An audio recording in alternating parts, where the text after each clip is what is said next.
Welcome to the Kings Beat podcast, a Blue Wire podcast brought to you by Prize Picks. I am James Ham, Kings Insider for ESPN 1320 and the Kings Beat.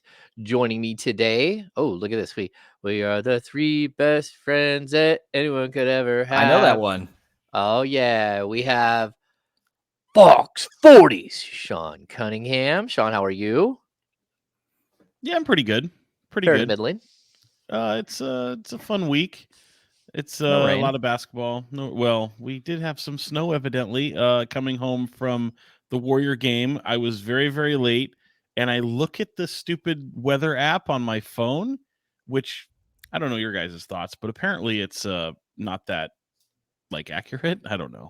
But I brought it up, and no bullshit, it said that it was snowing in Sacramento.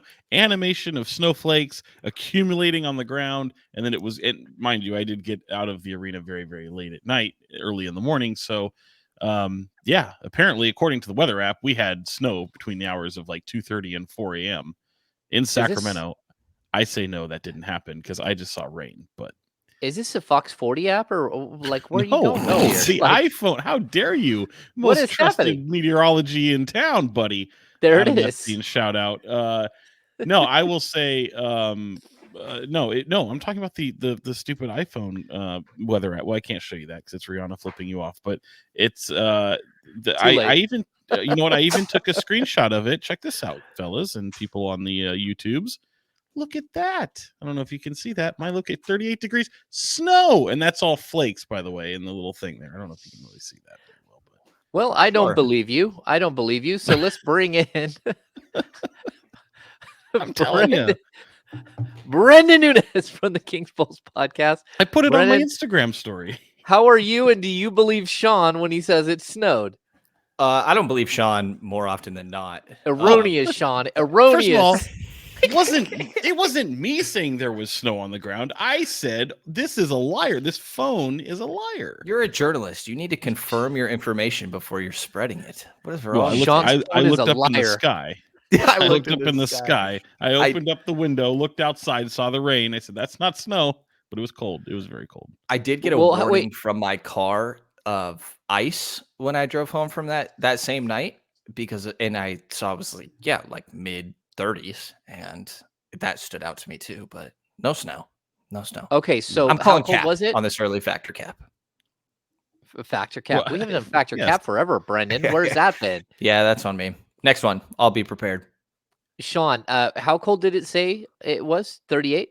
Yeah, okay, I get it. Water cold enough. 32, so it wasn't cold enough. No. What's it say? It's got to be 38 degrees to snow. Oh, okay. Well, yeah, it was the current temperature at that time, said 38, and it was expected to stop. So this was 3:26 in the morning, which, again, I had a long... Oh, you can see my candle, by the way, I think, in the reflection. I can't get it back. There it is. Yeah, there's the candle. 38 degrees at that time. Candles. Where are we at with podcast candles? Can I run into the other room and grab my new one that I got the other day? Yeah, you do that. I'll show everybody. I'm into the I switched it up. That Tree Farm one was fantastic, but I was like, you know what? I'm gonna go with the scented luminary candle. 'Tis the season with the Griswold car, family SUV, truck, sure. Family the wagon with the cut down Christmas tree at the top of it. So it smells like Christmas. So it smells like Christmas. Yeah, where's yours, James? Huh? You got one? No, I had the podcast candle that one episode when it was just you and I. I didn't want you to feel bad. The two of us. There it is. What a weird start to this here. No, nothing weird. Podcast. Nothing weird. Not at all. Look at Brendan's hoodie with the Deuce and Mo. I know. He's wearing a Deuce and Mo podcast. I like to support local journalists. Oh, there we go. Mine is a Rihanna Fenty halftime show. The Kings Beat. The Kings Beat. Okay, Brenden. I don't know where my lighter is, and I won't search right now. But my local Rite Aid is going out of business, and they had a clearance sale, and so I went ahead and checked out their candle section, and I got this lavender and cedarwood candle. Yet to light it. Brenden is known for his discount candle buying. Yeah. It's budget buying. We're okay with I gotta that. close my door super quick. All right. Can't have mom walk in. Is there a cleaning my room? Is he probably has the lighter under his mattress? Is the lighter under your mattress over there to your left? I don't know what you're talking about, but you were on me about my background before, and I have attempted to decorate with childhood jerseys back here. What's Childhood the photo? jerseys. What's the big photo there? That's large... Jordan pushing off. Oh, okay, cool. See you, Brian Russell. And then we got on the far left here a Jason Kidd red New Jersey Nets jersey. Okay. We got a mellow Denver jersey.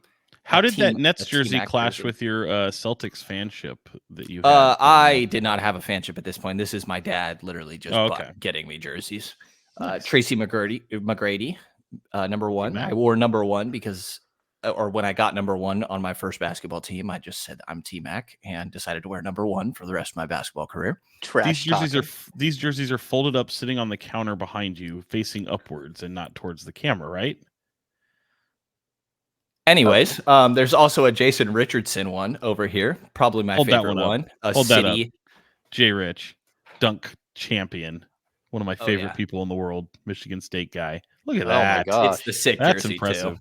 Isn't it Jason Richardson that drove like way too fast with his toddler in the backseat, not in a car seat? Oh, calm down. Just I have no clue. Focus on the negative, will you? I see what you're doing. I think that he has the most dunk contest wins. Or he would if he didn't like sell out the last one or whatever. I don't know. My dad always complains about it. I mean, Nate Robinson had quite a few too, right? I don't know. Sure. That's like jerseys to me. I really don't care. I mean, I don't care what color jerseys people are wearing. Not your jerseys, Brenden. Like, I don't care. Like, people always ask, like, what color are the Kings wearing tonight? I'm like, I don't know. Like, that's not in my wheelhouse. You did have a take on them having like 6 different courts. I did. I'm confused. Like, how many different courts do they have this year? Like, I don't understand. Like, he's like, those are expensive. And I'm like, it's not your money. They are true. Number one, they're very expensive. Number two, why would you switch out to the red, white, and blue when you're playing the Clippers and have their colors on your court? Just like because you were wearing the City Edition jerseys. But I am on your side with that one. I think there needs to be a little bit more like thought process going into to be like, oh, we're gonna have this colorway with this team coming in. Oh, maybe we shouldn't do that. Maybe we should wait till the Raptors come into town or something like that. You know, maybe we shouldn't just try to put up Golden State Warriors colors all over our court all the time. But I will say, I think it's also a we make it sound like it's an easy process, like it's just something like, oh yeah, like I think it's something that is I think the average person thinks like it's you pick your jersey. No, you got to coordinate with the other team, you got to coordinate with your court, there's a lot that goes into it, so it's probably not as simple as just saying, hey, let's wear these jerseys with this court on this day. Okay, you're not buying that. We have squandered over 8 minutes of your life and of our own lives here. We're really good at that. This podcast. And no, we will not put a timestamp to where to skip through this shit. You have to enjoy it. 8:30. Like we did. 8:30, people. Oh yeah, you get it now. But not yeah. Somebody in the comments. Will not timestamp this. No, absolutely not. There will be no welcome. timestamping of this wasting of your time. All right, so let's get to the business. Okay. If you're watching here on YouTube, we would love it if you gave us a thumbs up. Subscribe to the channel. Become a premium subscriber to the Kings Beat. Jump on board. Go to thekingsbeat.com. And we're working on things like happy hours. They're coming. Trust me. It's just a matter of the right venue, the right time, everything else. So we're a little bit busy right now. I don't know about you guys, but like the last couple of days have been brutal. Like I think yesterday was like a 16-hour. No, yesterday was 15. The day before was like a 16-hour day. A little run ragged. Like back-to-backs are a little crazy at home. Is that just me? I don't know. Especially when you got to get up the next morning and do a radio show. Yeah, there was so much variance between the first and the second game because it was a national TV game. And it was a close game, so there's more timeouts down the stretch. But, like, those timeouts are doubled on national TV games, it feels like. Yeah, nobody is crying for the people that have to go and watch these games for a No, living. not complaining. So calm Not down, complaining. fellas. Calm down. Not complaining. Sean being the curmudgeon. Yeah. So let's start with Tuesday because first of all, I think everyone wants to forget what happened on Wednesday. Just because it was tough to watch. I mean, that was a team. I want to put this out. The way that Sasha Vezenkov described Wednesday night's loss to the Clippers, I thought was really, really like spot on. Like he said, we don't want to make excuses for why we lost. Everyone's got to play back to back, but we were emotionally empty. And I thought that like that was like there's a little bit of at times I was like, is there a translation issue? But no, it was like a really honest assessment that they had it. Like not only was the TNT game long, not only did it start 15 minutes late or 20 minutes late, whatever it was, we got the notice. Um, Not only did like the commercials last forever. I mean, we didn't even get done with Mike Brown in the media room until 11 o'clock. Like that entire evening took forever. But it was also like, well, no, it did. It was also like this huge deal. The Kings go down by 24. They look like they're getting punked by the Warriors once again. They rally, they come back. It's just like emotionally empty. Like it makes sense to me as far as a term. Am I crazy? Well, we know you're crazy. We always know you're crazy. Well, that's but yes. I think Sasha was very honest. I think he was the only one of his teammates that spoke on that day that was the most honest. Because yes, it was emotional. It took a lot of out of them. All those things are true. And let's face it, as Malik Monk told me last night after the loss to the Clippers were kind of laying there, relaxing, watching that game. Also, having been embarrassed by a depleted Denver Nuggets team the previous game for them. So they were going to come out on 10, as he put it. And he knew they were going to come out and jump them. And they did. But I think that the what was important to point out is not necessarily that all of Sasha's teammates were lying to us, but the fact that this team has struggled on second nights and really collectively on back-to-backs in general so far this season, and that it shouldn't be an excuse, especially considering they didn't travel. They traveled home and slept in their own beds and then didn't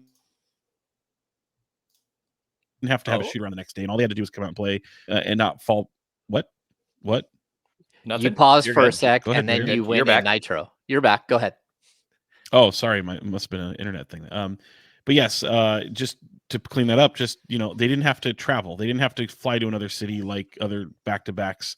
You got to host a second consecutive night. So collectively, what his teammates were saying was that shouldn't be an excuse because back-to-backs are part of the league, and we like to call it schedule losses. Like there are certain types of the one of 82s where you're looking at it and go, oh, they're playing 3 games in 4 nights, and this is going to be the one that could be the clunker.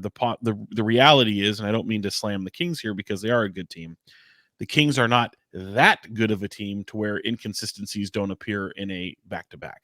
And in this back-to-back, you have two 20 plus for first half deficits that you have to claw your way back from, and that is a alarming sign given the circumstances. We get it. And for everyone raving about how great the Warriors game was, the Warriors win was, and I'm right there with you. It was a dramatic, emotional, use all those what all hyperbole you want to say. It was all those things, but it was also a collective failure to fall behind and look like a shell of what you should have looked like for that game. So yes, you were able to rally. That's fantastic. Yes, you were able to come back and win. And yes, you were able to not only advance in the tournament, but win in advance as opposed to using point differential to do so. I think only makes that win even more spectacular. But yeah, the next night, I think we all expected this team to come out and look like a dud. I actually thought they played pretty well early on. I think if I was to look at anything, I think the Clippers were just red hot. I mean, they had something like 14 threes, I think it was in the first half. I mean, I think they only missed like a handful of threes in that first half, and that's really where they buried the Kings last night. Yeah, Brennan, let's get to the one of 82 because We heard that a couple of times on Tuesday night. It's just one of 82. And that's just BS. That wasn't one of 82. That was not only a team that beat you in the playoffs in a 7-game series, it's a team that thumped you twice on like really weird things during preseason. It's a team that already beat you twice in the regular season. It was a game where you were about to lose your season series to a Pacific Division like foe. Like it's big brother, little brother, like all of it. It didn't feel like it was one of 82. And then on top of that, you have the end season tournament thing. Like, what was your take on that idea? Because we heard it from almost every player. Oh, well, it's just one of 82. And I don't know who told them that, but that wasn't one of 82 to me. I will say I don't buy the big brother, little brother thing. I almost feel like it's been a little overdone. I do understand that, like, the years of history, you go back to the past decade, it's been the Kings, and then you've had the modern day Chicago Bulls right next door, right? That are just a absolutely historic franchise. So I understand the differences there, but like they took them to 7 last year. Like that was an extremely close series that Sacramento had a chance of winning. Like obviously Steph's 50, but if you make your free throws, which, another thing this season, but if you make your free throws and you don't allow Looney to get a ridiculous amount of offensive rebounds, or say De'Aaron doesn't get hurt, obviously a lot of ifs, but you're right there in that series. And I think that there were further implications than it just being the one of the 82 when it comes to the in-season tournament and the regular season head-to-head. Those are the two things that stand out to me, rather than it specifically being the Warriors and like the narrative between those two teams. I do think winning the season series is really important. I don't know that there was like this mental block or anything though, right? Like I think those first 2 regular season games were fairly close. If I'm remembering right, the Klay Thompson game winner was a game that I believe De'Aaron was unavailable for, and Sacramento took them right down to the wire. And these were competitive games. Like I feel like they've been neck and neck with the Warriors. I don't feel like the Warriors have just sunned them for the past year plus. I feel like that these teams have been competitive, and there is a little more to these games because of the geographical closeness between them and divisional opponents. And again, you've lost to this team twice. I think that matters a lot. And the in-season stuff, but I don't know. Am I crazy? Like I just didn't see the whole big brother, little brother thing. I feel like they've been competitive every time they've faced each other. Well, Well, yeah. competitive, yes. Yeah, Competitive, yes. But the big brother, little brother thing is very much a thing by virtue of what they told you. This team, even the coaching staff said, this team has our number. They're in our heads. It's a hurdle for them to have to get over. And look, fans and media can think one thing, but when your players are telling you that, they're telling on themselves, and it's a reality. And Steph has had some really big games against them in recent memory. I used to joke going into last year, again, they played the Warriors 3 times earlier in the season last year. It wasn't just this year. And I remember saying, Steph doesn't really have big games against the Kings for some reason. Well, that's out the window, because that's everyone now it's like all he does is have big games against the Kings. Yeah, I would push back on that a little bit, but at the same time, I do agree with you, Brenden. These games, and it's been this way Kings fans know it's been this way for decades. When the Kings and Warriors get together, it's a pretty incredible game. Doesn't matter if either team is good or bad, because that's the hilarious part of this whole storyline with this quote unquote rivalry, if you will, but the regional rivalry is that historically neither team is good at the same time. Neither team had been in the playoffs at the same time, really. We lose Sean again. Sean's Wi-Fi is Apparently. spotty today. Last time it was me. Until last now year. it's So to have these guys, and I lost you guys. There, I'm back. Sorry.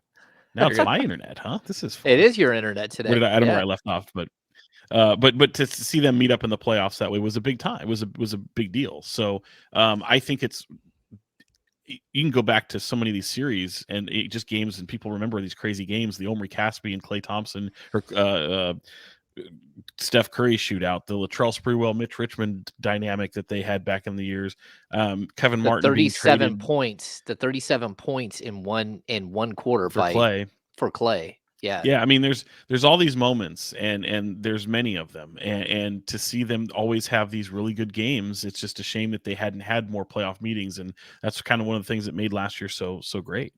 Yeah, and Brendan, I think how I view the big brother, little brother thing is like, look, it's kind of like going out in the driveway, and your big brother's like he grew before you. He's bigger, he's stronger, and you're sitting there trying to break through and finally beat him. And you can look at like individual games. Yes, the Kings were 1-3 against the Warriors last season. It was 3-3 in the series before they lost Game 7. But like getting past a team like that, like if they would have moved past them in the playoffs, I think it would have done a tremendous amount for the Sacramento Kings. So like it would have been like maybe they would have jumped too far ahead of where they should be. But at the same time, like I think that there is like a psychological hurdle about beating the team with 4 championships, beating the team with a whole bunch of Hall of Famers, beating the team that's right down the street that's embarrassed you as a franchise like multiple times over the last decade. And so, like, I know that the games were close. I know that the series was close, but that doesn't mean that they didn't lose the series and that they didn't get embarrassed by in a couple of games. And that even during the preseason, Steph just kept hitting game winners and screwing you over. So I think that there is a certain amount of like needing that to get past somebody in order for you to become who you're going to become. And I think going forward, like, I don't know that I would still focus on that. Like, well, the Kings won't see the Warriors again until late in the season. And at that point, like, who knows who the Kings will be, who knows who the Warriors will be. But I'm going to guess that the Warriors won't be the team that beat the Kings twice in the beginning of the season, and the Kings won't be the team that like had to fall down 24 in order to beat them. In a crazy, wild like environment like what we saw on Tuesday night. So again, like you might be right, Brendan. Like I think we're just all of us are looking at this from different angles, but I definitely think it's like the dynamic is weird between these two teams. With that win, there's some huge things that happen within that win. So first of all, the Kings fall down by 24. Um, I gotta be honest. I don't think that the Warriors like they comported themselves very well. I thought that they were like there's too much dancing. There was too much flashing threes on the bench by Draymond Green. There's an arrogance to that team, which hey, well deserved, right? But at the same time, it like you got mid-second quarter and they were like celebrating their win and doing their crazy arrogant, you know, oh, look how fun they are. It's not really that fun anymore when you're all in your mid 30s. But did you guys feel that? Like the No, the that's what vibe? they No? do. Well, that's what they do, and think about it, they were really scuffling. That team had been through some shit over the past couple weeks, and to get Draymond Green back, and then they build this 24-point lead at one point, things were looking really good, and it's like, here we are kicking the Kings in the teeth again. I have no problem with the way they handled themselves. Obviously, we can get into the Draymond Green tantrum later, but I mean, that's what they do. They I think when it's all said and done, by the way, just looking ahead, the Warriors are going to look back at that Kings game as a game that could be an unraveling moment, because I feel like this is kind of the last dance with the Warriors. I know Bob Myers is gone, and we referred to that last year, and that was kind of what I was referring to when I said the version as the Warriors will not be the same as they are this year. You add Chris Paul, certainly he's a very tradable piece at the moment with that contract, but they're in a position where they might be able to go out and add something and double down, but it also seems to be unraveling as well. So I think if you look at it from a Warriors perspective, the highs and lows, like they're trying to think that, hey, we needed a game like this, we need to kind of get back to their mojo, and you're getting that emotional piece back in Draymond Green, only to have it bite you in the ass in the fourth quarter and watch that game completely spiral out of control. And And then if you Chris, lose two if games on top. You lose two guys on top of that due to injury. Sorry. Go right, ahead. and if Chris Paul's leg doesn't seemingly randomly get sore, like I don't think the Kings win that game. And Sean, I hope you don't mind me mentioning, I really liked a take that you had about how the Warriors were considering the point differential. Yeah. Hmm. Yeah, which was it. I think they lost the game as a result of that, because they had to beat the Kings by 12 points to advance in the interseason tournament. And you'll watch that game in the closing 6 minutes. They're just chucking threes, trying to get the point differential bigger. And it gives Sacramento scoring opportunities. And certainly you've seen them capable of making those shots, but they missed a lot of them. And I think Steph alluded to that after the game as well. But to me, that's where the game was lost. Now, in-season tournament or not, like I feel the Kings were very fortunate to come away with that victory. And I'm glad they were able to do it, and advance, like I said earlier, to win and advance as opposed to lose that game, fall 0-3 in the season series, but you advance in the in-season tournament would have felt a little cheap. And you would have had to go to New Orleans if you would have lost the game, but still 1 point differential and still won West Group C. Which absolutely plays a factor there. Let's get to the Draymond Green thing. And again, this isn't a Warriors podcast, so I don't want to spend all day doing biting into this, but what a complete disaster. Like from top to bottom. I think we've gotten to the point where like the dude flat out has jumped a shark. And I don't know, Brennan, if you know what jump the shark means. No, he has no idea. It's a term that they give to a television show where they try some desperate move for ratings that somehow will get them back and save the show, right? And it actually stems from Happy Days. So there's an episode where the Hold on. Fawns Happy Days. Okay. Sean was doesn't know. just Happy about Days to do was the a condescending TV series explanation. way back 80s. Yeah, there you go. Yeah. 70s and 80s television show. Last name of the family was Cunningham, no relation, and it involved Ron Howard and a ginger. Peter Winkler. Peter Winkler was the Fonz. So I think of Arrested, Henry, like when you Peter, mention Henry it Winkler. makes me think of Henry. Yeah. Arrested Development, where in the later seasons they try to focus on each individual character, and it's like, yeah, this was not the way to go. Okay, but also Henry Winkler becomes part of Arrested Development. Just Yeah. the Yes, Fonz. if you've seen that. Okay, so to get back to the point, Happy Days was struggling. It was starting to unwind, and they had an episode where the Fonz, wearing, I believe it was blue short shorts, a yellow life jacket that wasn't a life jacket. It was just a ring that he put around his stomach, and a leather jacket, his patent leather jacket over a white t-shirt. And he literally jumped a shark on a pair of skis. So they had a jump set up, and the whole episode is about Fonz literally jumping a shark that they had in a lake. So such Tune a shitty in, watch episode that tonight. they've made a whole saying off of it.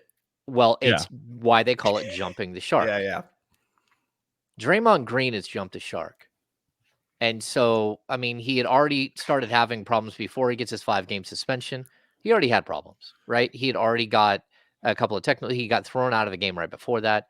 And then all of a sudden he gets the 5-game suspension, which well deserved. It probably should have been more. He comes back in this game, and he's such a distraction. And whether he believes that or not, or whether he thinks that he adds something or not, or he does I'm not going to change, I am who I am. He's like, goddamn Popeye. Thanks, Popeye. You are who you are. We get you. But the dramatic, ridiculousness that is him, he's like a caricature of himself. It's like someone who drew him on the boardwalk, and this is who he is now. He's just this bloated version of himself that's ridiculously silly and gets his team. I watched that thing unfold. I know some people were sitting right there by the baseline. I guess Draymond got into it with two coaches forever afterwards. They sent him to the locker room. He came back out, started getting into him again. Klay Thompson walks over him, just that's so unnecessary. Steph Curry even talks about it in post game, yeah, that was costly. The entire thing, him flopping, laying on the ground, begging for a call, and then getting up, running to the other end after he flopped, and his bad acting didn't work, so he went down and became a bad actor with the officials. They tee him up, probably should have kicked him out of the game. And then they lose by 1 point.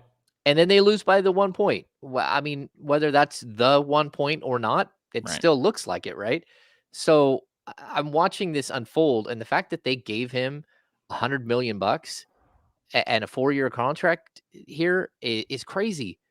So again, this isn't a Warriors podcast, but where are you guys at with the Draymond experience?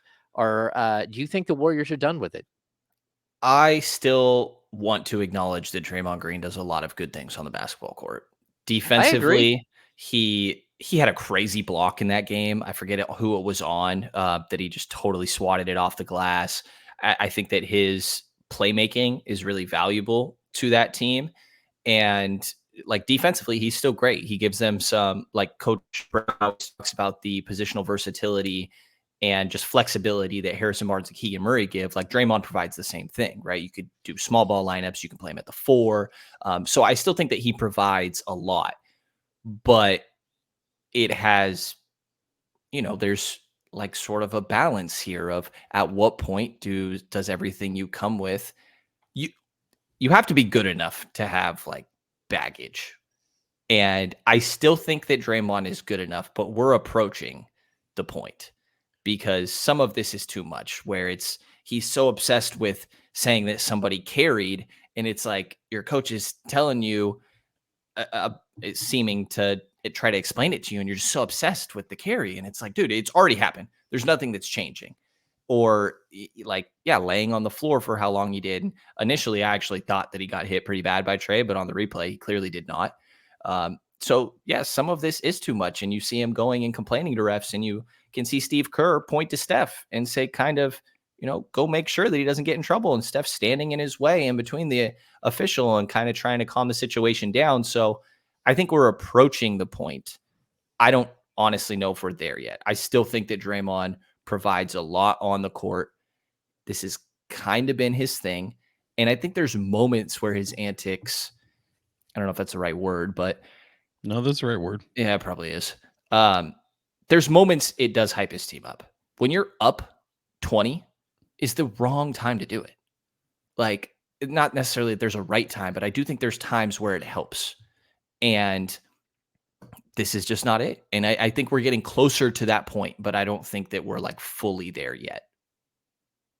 I think we've passed the point of where his value on the court and his detriment to the team, it outweighs it. I mean, he just missed 5 straight games. And before that, he got kicked out of a game they lost, right? So, Yeah. like, at what point? Yeah. At what point is it, like, too much? And, like, even Joe Lacob was sitting courtside under the basket while that whole thing was unfolding, was not happy. That was before the Rudy Gobert headlock game. That was the one where he did the victory lap, kind of inciting the crowd a little bit, like he did similarly in Sacramento. Only this was on his home floor. And Joe Lacob, I think I mentioned on a previous show, looked absolutely irate. I mean, he just looked completely pissed off at what Draymond was doing, and then he followed it up with the headlock. Brenden, I think you nailed it. I mean, Draymond is still such a valuable piece for what they do, but at what cost? And when it's not working, it's the same kind of arguments people would use against DeMarcus Cousins, when it's things you can put up with when you're winning, but when it's not, and you can just see the toll it takes on the teammates. I mean, just look at Steph in the video trying to be that guy that wants to be the good teammate, knows how important Draymond Green is to the success of that team, but also like, okay, guy, we get it. Like, enough is enough. We have to move on. And it's a culmination of it all, because it's a culmination of him berating the officials that allowed him to, at certain points, they're just standing there looking at him, letting him go off. But I also think people wonder, why didn't he get tossed? Why didn't he get another technical?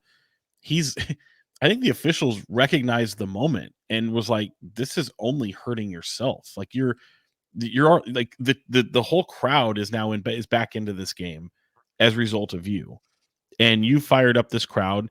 Then you go with the demonstrative act of showing the carry or the illegal dribble or whatever he was trying to communicate to the official. And at that point, it was like, enough is enough. Here's the demonstrative act on top of everything else that's going on. Here's your technical. And that's then acting shocked after he got it is the funniest part. And then the big foul right after that, and then staring down the other official. Now all 3 officials have been involved. It's just incredible that happened. It's you just watch it build up and build up and build up. And I agree with everything you said Brenden. I think he's on the perfect team that can usually stomach it and get through a lot of these things, and they thrive off it. Steve Kerr talks about how they thrive off of Draymond Green, both the positive and the negative. Like they feed off that and they win off that.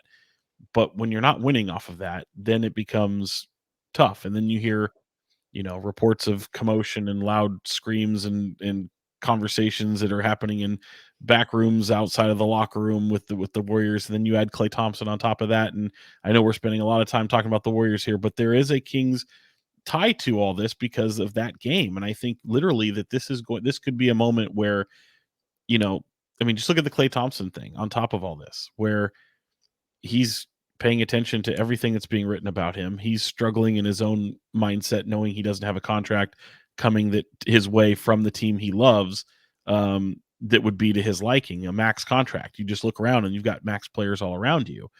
The math doesn't work out. He's going to still probably get a nice contract, but it won't be the one that he'd want from the Warriors. And they're actually at a crossroads in my mind where they have to probably move one of those guys. And who would line up to take some of these guys and the bloated contracts that they have and that they're due in Klay's case, and how do they help winning at this point for even other teams? What does that look like? So I'm sure there's going to be suitors out there, but I think that they're at a really interesting point in their history. And as the calendar nears 2024, as we step into December here in a few days, that is going to be something to really, really keep an eye on. Yeah, I think it's interesting too. Steve Kerr's in a really awkward position because even in that game, like the Draymond thing aside, take that and put it, way off to the side. And I'll also tell you, Sean, Joe Lickett was sitting baseline in With the Mike game the Dunleavy. other night Yeah. and was not happy again Yeah. while he was watching that thing unfold. But the other point I would make is that that Steve Kerr, like, unfortunately, like, he's enabled a lot of this behavior, and he's acted like it's okay. And to be honest, it's not. Like, a lot of what's happened is just not okay. And it's gotten progressively worse and worse and worse with that team.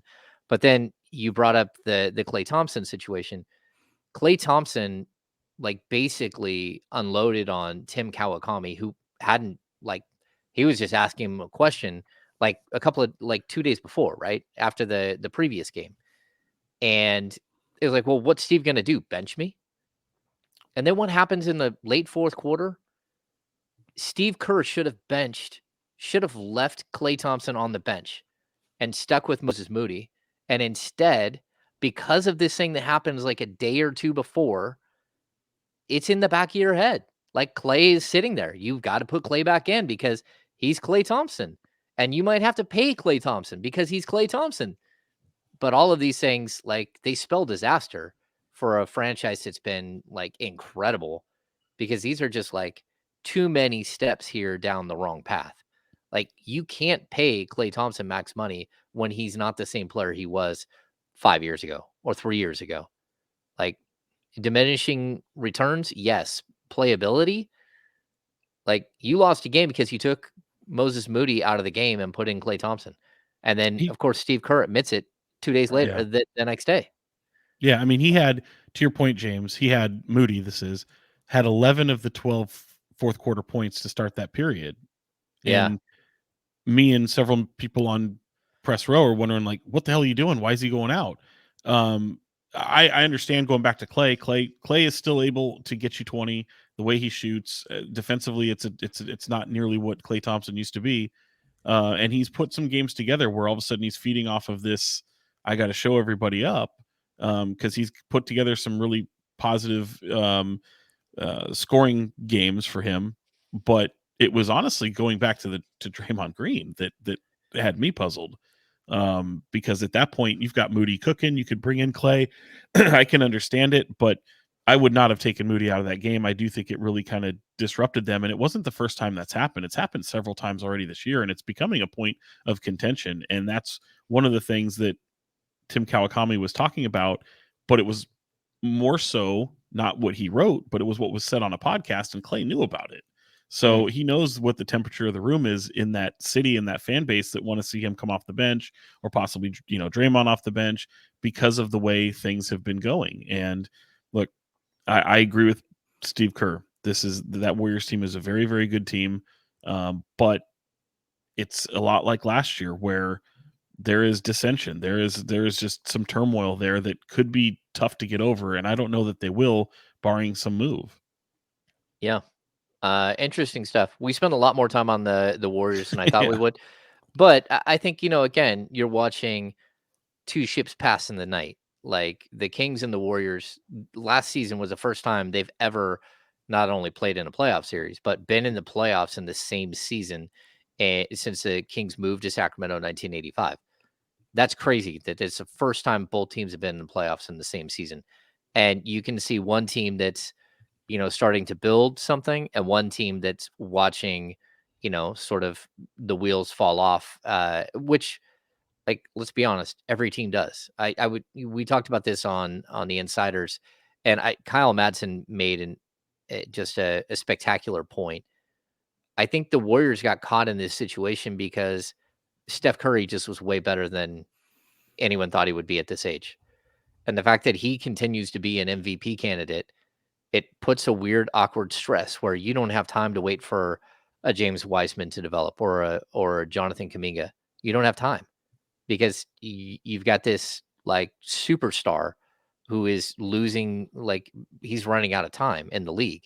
And so you have to keep trying to piece things together to hold it together. And it's just really an interesting dynamic to watch it play out because like great dynasties usually end like abruptly, and this one is like it died off and then it came back, and then and now you're watching like how is this thing going to unfold, and it to me is just it's really interesting to watch.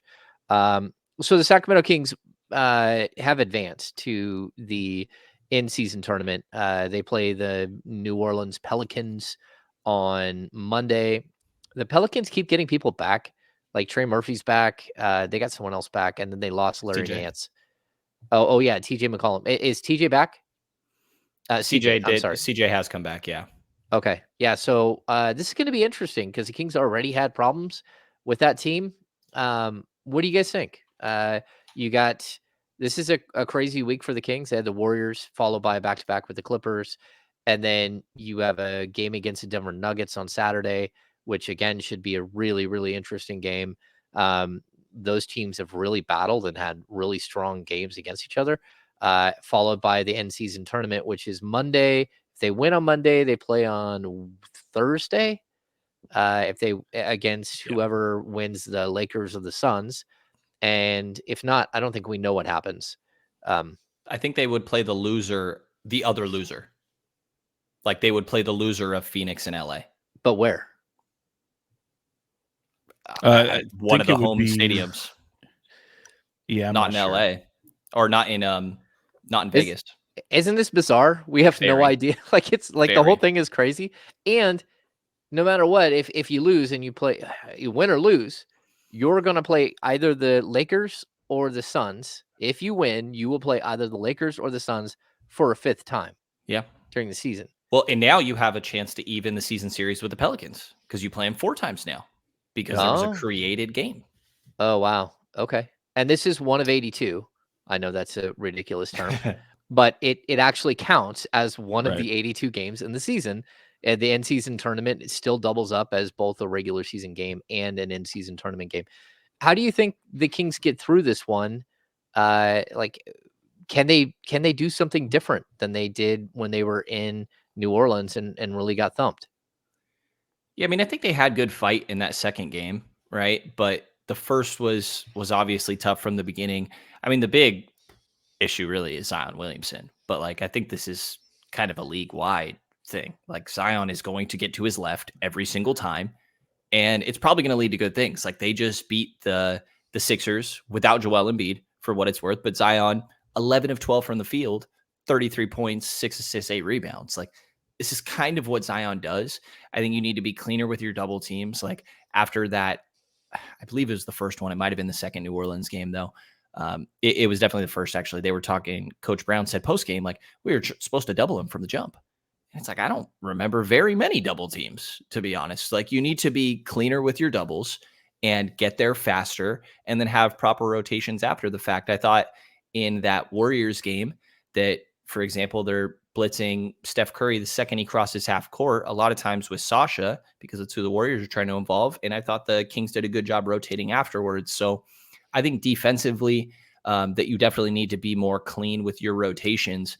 But also, the Pelicans don't shoot that many threes.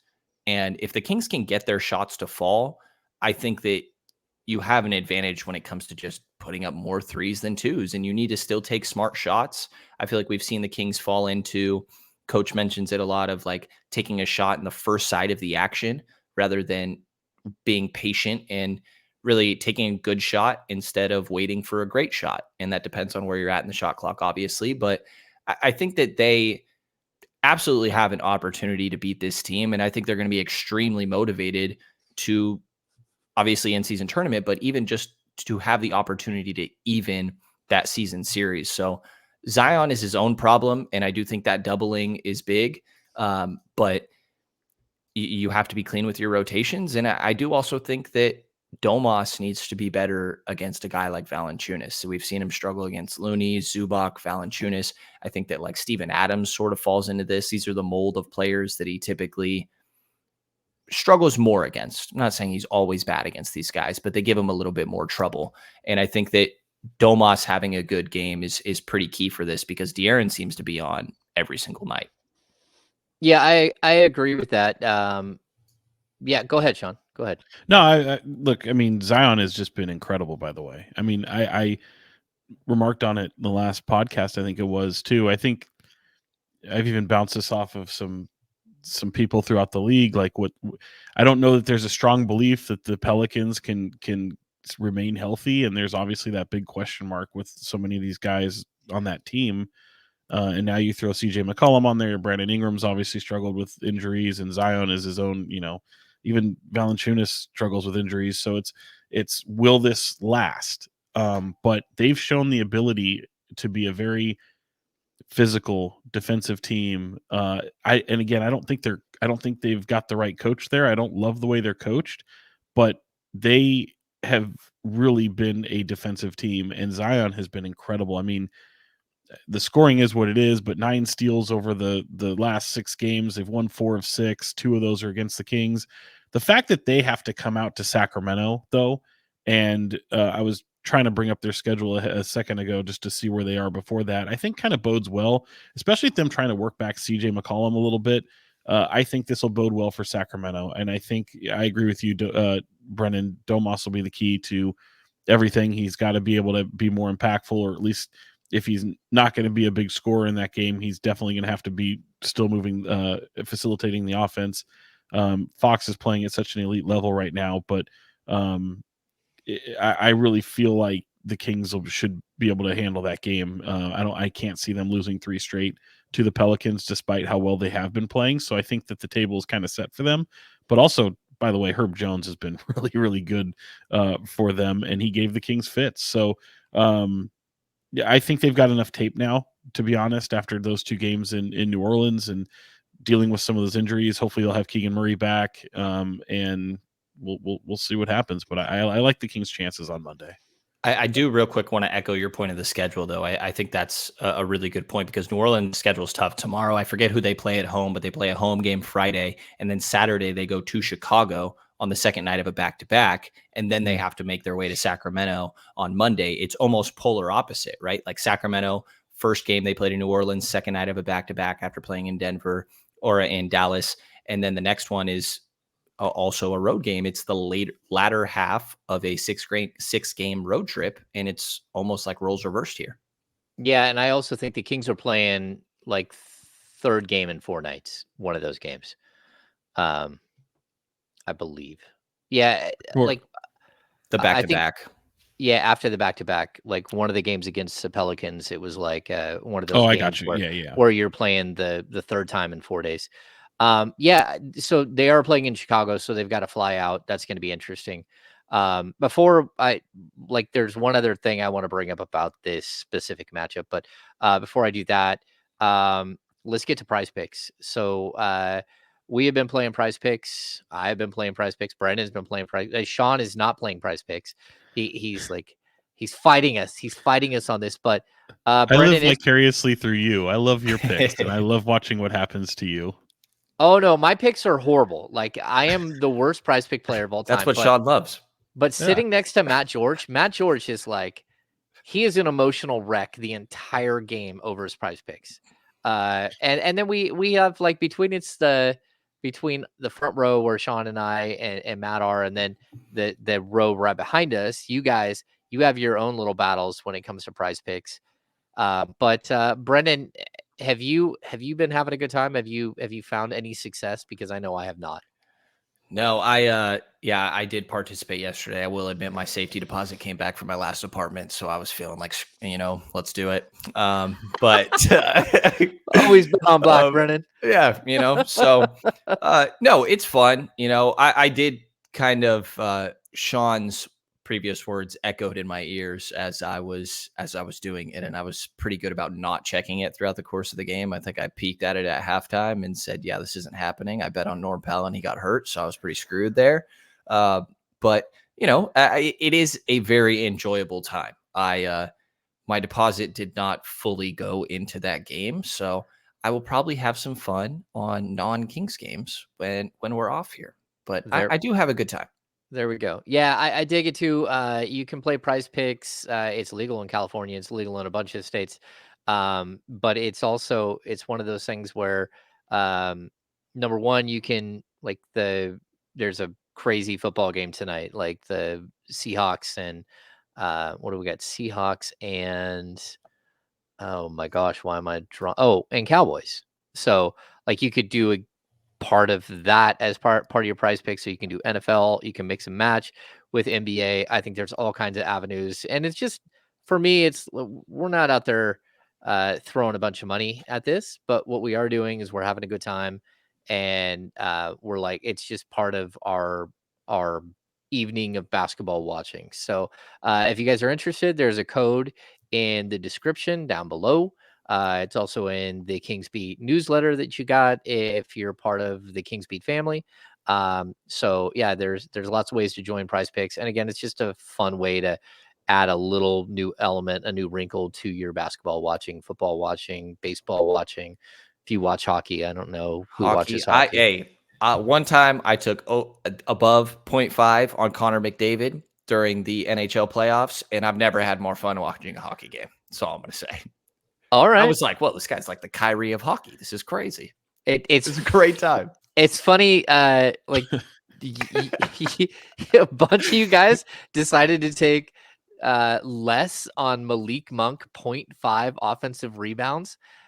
It was like chaos. Yeah, it was, and it hit. It hit. Like, just saying. Every time he went up for a rebound, everyone's like, Chris Watkins next to me was like, he's going to have a sick putback dunk, and it's going to just feel horrible. I was hoping to tweet out offensive rebound for Malik Monk. It did not happen, though. So anyway, to get back to the games, again, if you want to join in Prize Picks, it's in the description. We're having a good time with it. The other thing I was going to point out is that the Kings not the Kings, the Pelicans, they just lost twice to the Utah Jazz. And I watched a little bit of that, and the Jazz did a great job of walling off Zion. And I'm wondering, like, the Kings tried it, but I'm wondering if zone, they can They tried the zone. Yeah, the zone, but they're building a wall. They're literally putting a one man on Zion and then another man right next to him and another man right next to that. And they're saying, we will not let you beat us with your left hand. I think he still put up like 26 points. But the Jazz won both games.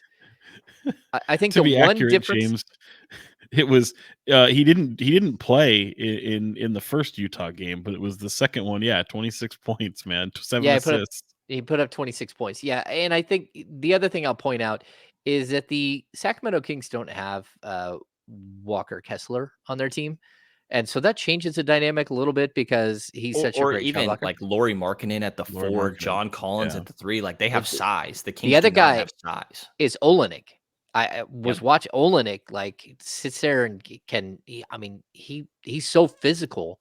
So I don't know. I don't know what the Kings can do, but I'm wondering if there isn't some insight you can take from the Utah games as to how to defend him. Is it crazy that one player can have like that type of impact? I mean, like the last person I remember having sort of this type of where like you had to fully game plan. I mean, sure, you have to game plan for Giannis, right? But the guy that like sticks out is Shaq, where like Right. it's like a team effort. Everyone go run down and slam into the dude. But is there someone else you can think of outside of that? Well, That like I think no, I mean, I think you nailed it. But I think, I mean, there are some certainly, but what I feel is the Kings have the ultimate kryptonite, and that's speed. You just have to run the hell out of him. And he's that freight train. He has great speed, but the one thing that isn't quite there either yet or consistent? hasn't returned yet is like the speed and the explosiveness. He's still an explosive player, but it's not like the explosiveness you saw at Duke in the first year in the league and before the injury. So he's still, don't get me wrong, he's still a freight train, but if you run him, I think that will ultimately be the best kryptonite to stop. Like, he's still going to get his points. It's everyone else. It's, will Brandon Ingram be on that night? Will CJ McCollum try to be a chucker that night? Will, if you can, like Jose Murphy's back. Alvarado, right? Or going Yeah, to be. if you Herb can Jones have beat you for 18. You just can't have that. no, and if you can have moments, look, and I know Alvarado just went down with an ankle again. He was battling an ankle already, but guys like that are the guys that kill the Kings when they play that team. Zion is going to be his own anomaly, but speed kills, man. And I think that's the type of game where you just need to put on those track shoes and bust out your Ferrari and let it go. It's also kind of, it kind of exposes their flaw of roster construction, right? Like, Right. I don't think that one guy is stopping Zion, but you don't have Nope. anybody that's close to slowing him down. Like, Harrison's not doing it, Keegan's not doing it, and like, I can't really honestly expect somebody to go take a charge from that guy. I would never. There's no shot. Are you kidding me? Business Taking that decision. charge. Absolutely not. Me Absolutely and Davion not. Mitchell, we're taking that charge every Nope. single time. He's still Davion been, Mitchell there's might one be the only spot. guy. True. He'd be the only guy to do it. Yeah. Yeah. I think Keegan tried. Is that where Keegan Probably got where the hurt? back happened. No, he it's said a it was in game. Dallas. Yeah. Yeah. Oh, he said it was in Dallas. Okay. Okay. So, yeah, I have no idea. I don't know even know if it's a coin flip. But I think that having the game in Sacramento is a big deal. I also think having Keegan Murray back would be like tremendous because he's the only guy who has the length that can stick with Brandon Ingram, in my opinion. I mean, I think Kessler Edwards did like his best, but the Kings are, they're better when they're playing with their offensive pieces and everything's flowing. I'm intrigued, but you're gonna have to see whether Keegan can go, and that's kind of a mystery. He practiced on Monday fully, and then wasn't able to go on Tuesday or Wednesday. It's an SI joint irritation, so lower back, like across the lower back. So we're gonna have to wait and see what happens with him. And it kind of brings us. Go ahead. Real quick, does it stand out to you guys that this is the second time there's been a back thing with Keegan? Not really. I thought about that earlier too, but he only missed the one game last year, so that could be really anybody. This one maybe a little bit more delicate, only because, like, I asked him, I was like, it literally comes down to pain tolerance, and I think they're wanting it to evaporate completely, but thought that there was, like, I'll be honest, I was a little surprised he didn't go against the Clippers, because figuring that he had played the practice, had the shoot around, got all the rehab, knowing that he wasn't going to probably play against the Warriors, and then the second night of the back-to-back. But I think they looked at the schedule and said, well, if we eliminate you from these two games, you have 2 days of rest, another day of practice on Friday before we play Denver.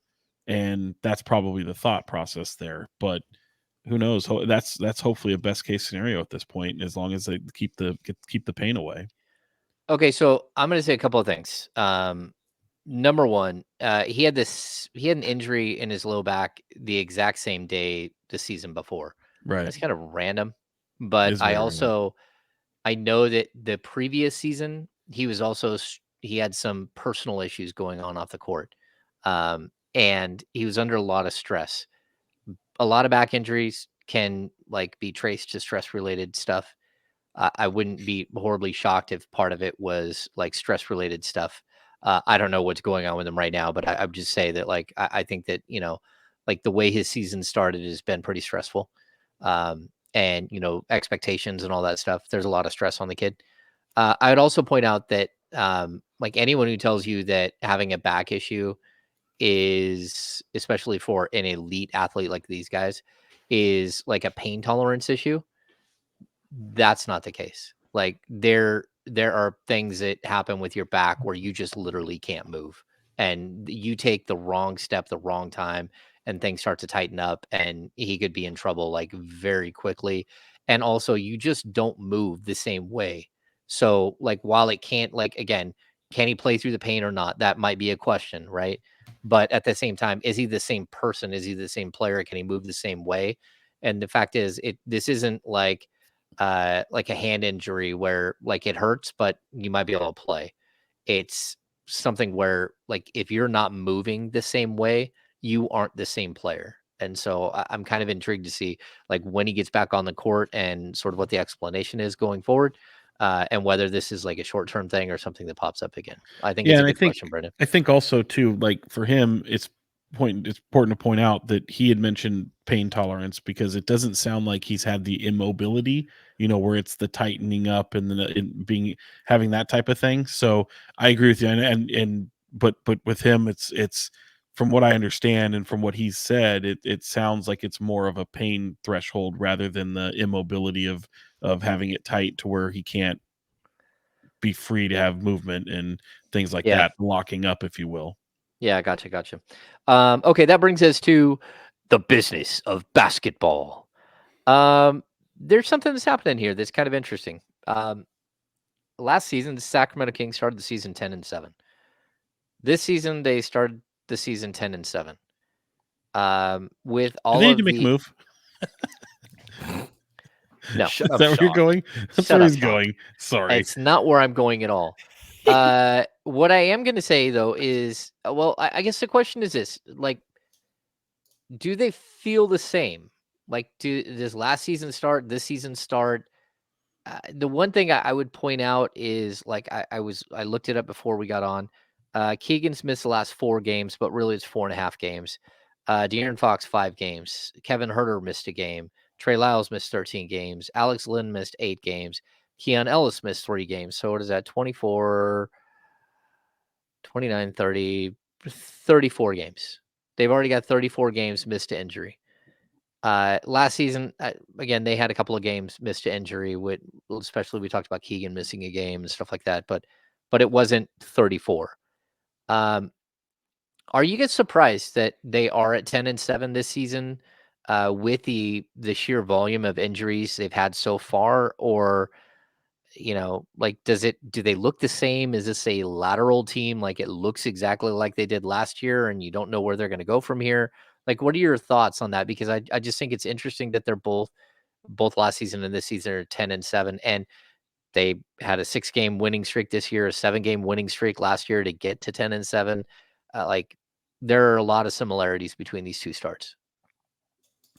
I think defensively, there's been more encouraging moments, right? Like I feel like the last 3-4 games, you go back to that second New Orleans game.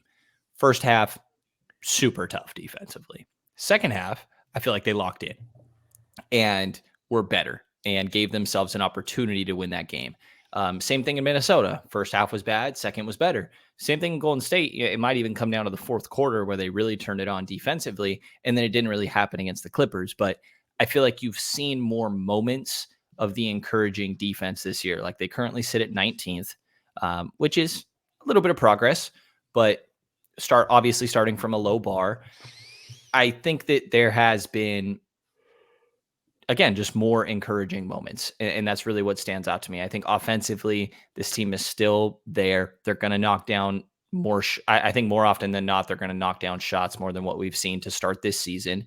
And there's been progress. Like De'Aaron Fox looks way better. I think Keegan Murray and Domantas Sabonis have shown improvement on the defensive end. And those are the main standouts to me. So I do think that they have gotten incrementally better, or there's reasons to think that maybe there are slight improvements, but more often than not, more so than not, this is the kind of the same team. They have the same strengths and same weaknesses as last season. Yeah, I think it depends upon like which team you're referring to from last year. Like if in your mind's eye, is it the playoff team, the team in the playoffs when they're playing the Warriors? Is it the team that after the trade deadline, after the All-Star break, or is it the team that you remember from November, or maybe forgotten about November and December? I think it's they've shown flashes of it, and I think certainly the 6-game win streak will stand out. I mean, they tinkered their offense after Houston. Domantas Sabonis got so much more aggressive. I think people forget how really good Domas was to start last season. I mean, he was incredible. And I think he's had a little bit more of a slow start this year, but he really got it put together in that 6-game win streak. With Fox, it's funny because you'll hear fans and media talk about like when they'll always use the if they're healthy, and they'll by and large call the Kings healthy from last year. They'll push back, and I always say it's just availability. They were able to play. That made them healthy. That made them available, but they were still dealing with things. This year, I think with the injuries, it's curious to see how many of them would be injuries that would allow them to actually go. Like, would they be able to play through some of the things that they've experienced? Have they erred a little bit more on the side of caution? But it's interesting to see them fight through that adversity. So in that regard, I don't think that they've been similar.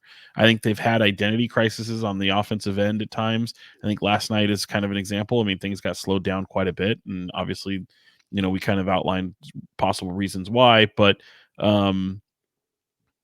I feel like there's so much attention to defense and physicality and trying to endure certain things that is taking them out of where their bread is buttered. So finding that maybe that consistency or finding that balance between the two, and Mike Brown talked about it, like they can slow up on offense a little bit, but they still want to keep their foot on the gas, and that's going to be a delicate balance there. So I think they haven't looked quite like, by and large, the team that you saw after the All-Star break last year.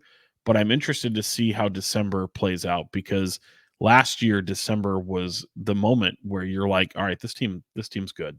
Like, this team, at least for me, this is where they've shown it that they can be a power in the West, and the West was kind of taking a certain form, and they were right there in the mix. So I wonder how competition around them in the Western Conference will look. Part of me wants to see, just get, like, with respect to the in-season tournament and all the fascination with it, I kind of want to get beyond it, enjoy the moment, but then kind of put that aside and really kind of take a closer look at where they are at that point. I still feel like you can do both, but I feel like the tournament does add quite a distraction to ultimately what you have with your team. So and I think you're hearing about it with players and coaches kind of call out the way these games are being played, and having to use stars so often in minutes down the stretch, and not being able to. I mean, that's just coaching, honestly, if they want to win. But you can still, the NBA would probably push back and say, hey, coaches, you can still use the depth of your team. You don't have to totally play guys all these minutes to go after the same points. You can do elsewhere. Coaches will say, no, the best way to do that is with your stars. So it's an interesting thing, but I feel like the play-in tournament, or excuse me, the in-season tournament will be a distraction, and then you'll be able to really kind of see with some of these teams where they truly are.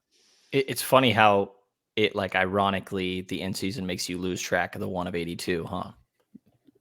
Like, yeah, to an extent, at least. No, I'm with you, Brennan. I understand what you mean there, because I mean, just think. I mean, what if you win the in-season tournament and it becomes like this catalyst for you to like take off? What if you lose the in-season tournament and have like a 3-game stretch where you're trying to like lick your wounds?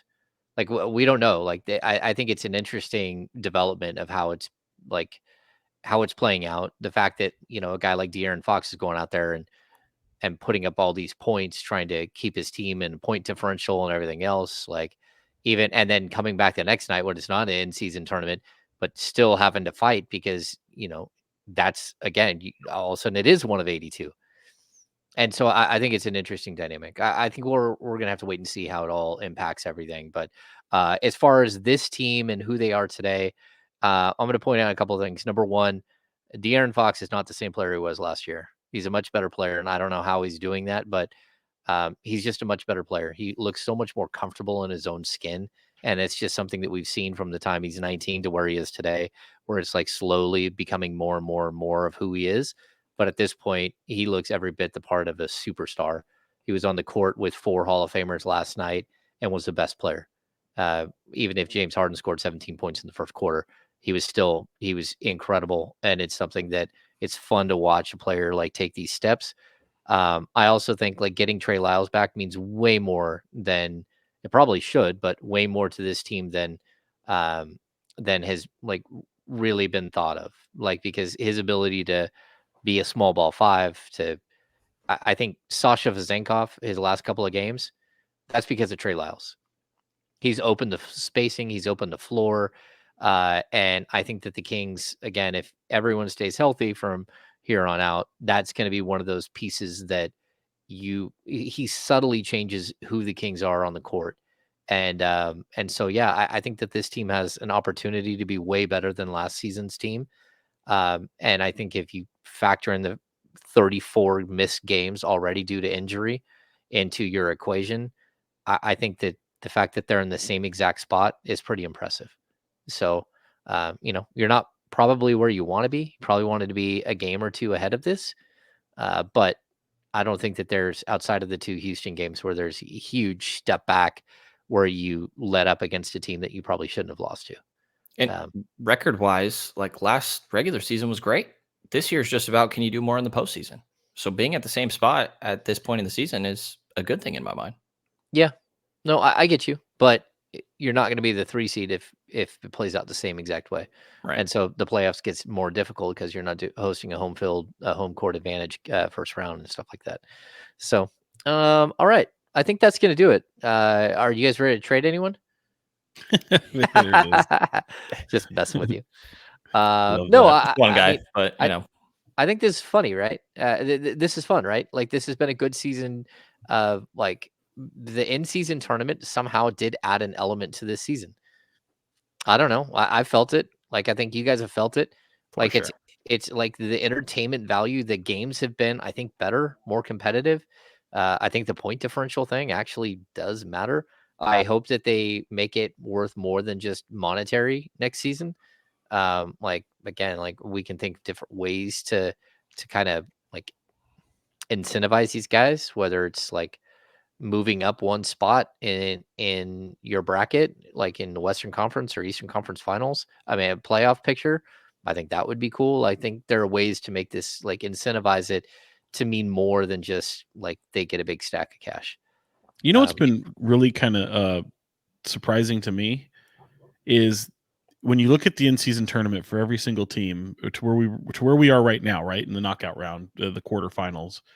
Yeah, we're talking 4 games, right? 4 games out of, I think most teams have played only about 18 at this point in the season. So 4 games.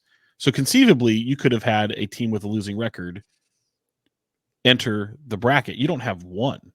I think the closest thing to it is like the Pacers. I think they're at like 9-8 when I was looking at it. 9-7 right now. Yeah, 9-7. Yeah. I think 10-9 is the Pelicans. 10-9. Right? Yep. 11-8 for the Lakers. Yeah, I mean, I'm a little surprised that you don't have like a team that has a losing record in this, just because again, we're only talking 4 games. Yeah. Well, I mean, Houston is almost made it, right? So, I mean, and they're 8-8. If they would have won, though, that would have put them at 9-7. So, yeah. I only point that out because, like, I was talking to our good friend Marcos Bertone, and we were talking. He was at the Kings Warrior game, and we were talking a little bit about the in-season tournament. And I know he's a huge soccer fan, and much like you guys, James, and he was talking about how he's like, yeah, the team I root for is just they never have a chance to win their league or win the championship, and really the fan base loves these in-season tournaments because that's where they get their biggest, brightest moments. and he's putting it in context that way where I'm kind of like, okay, and me as a soccer guy, I'm not a soccer guy, but like trying to understand and apply that towards the Kings, and I'm looking at it, it's like, well, and maybe that has to do with point differential as well, because like if not for point differential, maybe there was something else as a determining factor, like you're still getting the kind of the, I wouldn't say the cream of the crop, but at least the usual suspects kind of a thing for by and large. I don't know, just something that's a little interesting to me. Yeah, I Yeah. thought this cemented the Kings as one of the better teams in the league. The fact that they went 4-0, made it through. I mean, it cements you as like, okay, you're You got one the of the 2 seed. yeah, you might not be one of the top like I think you're a top 4 team in the West, but this kind of said, okay, yeah, you're right there. And so, and with the soccer thing, I think what happens in the in-season tournament stuff. So they have 2 major cups, like the EPL has 2, the English Premier League. They have 2 major cups that are built into the regular season. Excuse me. Oh boy. Jeez. Sound like Yeah. me.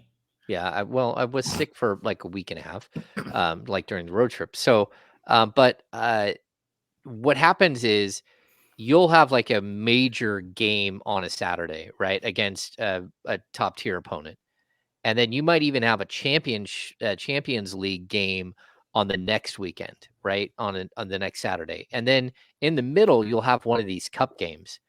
And a lot of the good teams that like the highest end teams, they have so much to play for in those other 2 games that they'll allow younger players or they'll sub out like most of their Right. superstars at least for a half and play those games a little more like relaxed, like more of like a friendly. And then the other team usually doesn't feel that way because they don't get to play for the championship and they're not playing for the Champions League. Great So point. they have these things that are put in place. And like I just don't think that that's I mean, we're seeing that a little bit here, right? Where some of the teams are like, okay, well, we're already out, so we're not going to sit there and play our dude 40 minutes when we got a game tomorrow night, right? Like if the Kings were out, like they're going to play the Warriors really tough either way. But if they were totally out of it and they were down 24 in the first half and they knew they had the Clippers the next night and there was no in-season game, there's a good chance they would have said, "Hey, white flag, let's play for tomorrow." Domas admitted post game that, the fact that they went down whatever 20 plus at halftime, there was an aspect of like, let's just get this to 11. And then once they got it there, they could get it Yeah. to an even game. I credit to him, by the way. He was the only one willing to admit that. Yeah. Uh, Yeah. I'd also De'Aaron's say like, we were just trying to win the game the whole time. And it's like, I believe that, but But I asked, he that's played a why I factor. asked Fox. That's why I asked Fox after the game. I was like, would it have cheapened it? And he says, no, we're used to AU, so we're used to point differential kind of yeah, situations. And I do feel like there would have been a cheap feeling there, because with respect to Fox and the history that all these players go through with AAU, this is the NBA. You know what I mean? Like you have fans that pay money to come see you guys that isn't just like a canned food donation to go watch an AAU team kind of a thing. Like got it. I think that would have felt different. Okay, cool. Did you guys catch Joe Mazzulla telling his team to Yeah. intentionally foul Andre Drummond up like 30 because they're trying to get the 1 seed? And Billy Oh. Donovan was just pissed. He was so upset. He had to tell him at the mid court that Yeah. meeting, and it looked at that point, it looked like Billy Donovan, as much as he was disgusted by it, was like, okay, I get it. Yeah. It's very That's- interesting, though. That's wild. That's wild. So, but I guess that's part of it, right? Don't get blown out. Like I guess. them are the rules. Yeah. All right. Do we have any final thoughts? Let's start with Brenden. What do you got for us, Brenden? Well, my window's not looks out his helping me window. today. I don't have a window over here. What movie were you watching that you fell asleep and never texted us back to do the previous podcast? Oh, yeah, I was not watching a movie. I fell asleep during that Kings game, will admit. Yeah, that was tough. Yeah, I had a long handful of days leading up to that. That was on me. I don't really have. Or was that just on the Kings? They put you to it could be sleep. both. It was that first New Orleans game, I believe. That was a tough Yeah. one. So, yeah, I mean, I think that the in-season tournament has been a blast. I think that I also, to Sean's point, like expected, like I thought that teams like Orlando, who's been off to a really hot start, or you think of like Utah last year, which I think of Houston this year, right? Like I thought these teams would be more prevalent in it. And Indy might be the closest definition to that. But I think it's been a resounding success. Like there's really no downside. You know, there's if you don't make it in your first couple games, cool, proceed as usual. And if you do, which obviously we have the perspective of a team that has advanced in this, which makes it a little bit different, but it's been a blast. Like the environment in that building for that Warriors game, I do think partially because it's the Warriors, but I think it being an in-season tournament game played a factor, and there was great energy in that building. I just, credit to the league. Like I didn't trust the play-in. I didn't really trust the in-season tournament. But the second that Steph won his first one and then is posting about, first step on the way to Vegas, I'm like, all right, well, if the players buy in, then this is going to be fun. And I think that a lot of them have. So I guess credit to the league. I've enjoyed the in-season tournament a lot. And if I go to Vegas, I will really enjoy the in-season tournament. Jesus Christ. Just saying. Just saying. Good for you, Brenden. If they make the finals, I will join you in Vegas. There we go. Sean, final thoughts? It's beyond. I thought you were asking me if I'd join you, and that's beyond my control. That's up to my management's decision. I would like you to join me in Vegas for what it's worth. Well, first of all, my guy, it doesn't have to be a in-season tournament championship for this guy to join you in Vegas. I find a break in the schedule and let's Sean make this happen. Vegas. Yeah. I'm trying to go check out that Sphere and U2 and U2 the band, not U2 in general. I'm just saying like that would be a lot of fun. But thanks for clarifying. I know my way around Vegas quite well. My final thoughts would be I really don't have much, but I am looking forward to I think everyone knows I cover a lot of different sports, and we've got Niners Eagles. I talked about this in the last podcast, how much I'm looking forward to that. That is going to be must-see TV. Can't wait. But before that, I've got some high school football to attend to on Friday. I won't be able to be at the Folsom game on Saturday because Kings play the Nuggets, but it is so rare when you are one win away from state, okay? And they call this in our area, it's the NorCal Championship, Regional Championship, or the NorCal Bowl, as most people call it. It's rare to see two teams from the same section fight it out for the right to go to state. And we have that very scenario on Friday night. And it is the Grant Pacers, who are a really, really fun, talented team with D1 players all throughout their roster, guys going to top colleges, and they've moved up from Division III, is where they were state champs last year. They're now Division II, and they're going to be up in Rockland playing the Rockland Thunder, which for my money is probably the best high school football environment one of the best. There's a hand select a pair of others, but I think for my money, it's one of my favorite atmospheres to watch high school football. So if anyone wants to see a really, really fun matchup and root on a team that's going to go to state, either team wins, they go to state. So it's a lot on the line. Go support. Or you could go to Stockton and watch the Ignite, just saying. But that too. That's also, I forgot. But it's the other thing, you got two shots at the Ignite. So if you can't afford to go check out Kings Nuggets on Saturday, you can go check out the Kings and the Ignite, since they'll be playing there. So and Brennan, if you do go to the Ignite, make sure to say hello to our friend Pete Youngman. Yes, I will be there Friday. I'll say hi. He will be in town. He also we did this on the live show. We'll wait until we do another live show, but Pete gave away 2 year subscriptions to the Kings Beat premium subscriptions, and we already gave one away, and we've got one more to give away, but we'll wait until we do a live show here in the next week or two. All right, so final thoughts for me. I thoroughly enjoyed the in-season tournament. I did not think it would be that big of a deal. I think it turned out to be a really cool thing. Kudos to the NBA, who did something right once again. I don't know how they keep doing this, but they keep doing it right. So, do you think you'd still like it if the Kings, let's say, went 1-3 in the tournament? Do you think you still would have enjoyed it? Yeah, I think so, because I think the games, it Okay. brought an intensity to the game, and I think games around the league were better. They were better because of it. See, that's the part I'm a little unsure of, because I feel like a lot of these games would have still been good, but Maybe. that's I think the part maybe I more don't people know. pay attention to them. Yeah, I agree. I think they brought in the casual fan to pay attention to something that typically they may not until Christmas time. Yeah. Well, I also think it's jump-started the league. I think everyone's excited about what's happening right now, and they're not waiting until December 25th for the official kickoff of the NBA season. For the So, NFL to be done. yeah, no, I think it's worked out really well for everybody involved. So, yeah, and I think it's cool. And I will try to make a trip to Vegas if they make it to the finals. I hope they play Indy, by the way. Wouldn't that be a hoot? That would It'd be crazy. great. Yeah. Hoot. There you go. Hoot. I think it would be that would be a blast. I mean, I think the NBA wins right there. If somehow you've got, I hope that the Bucks are in, right? I hope Yeah, it's Bucks not are in.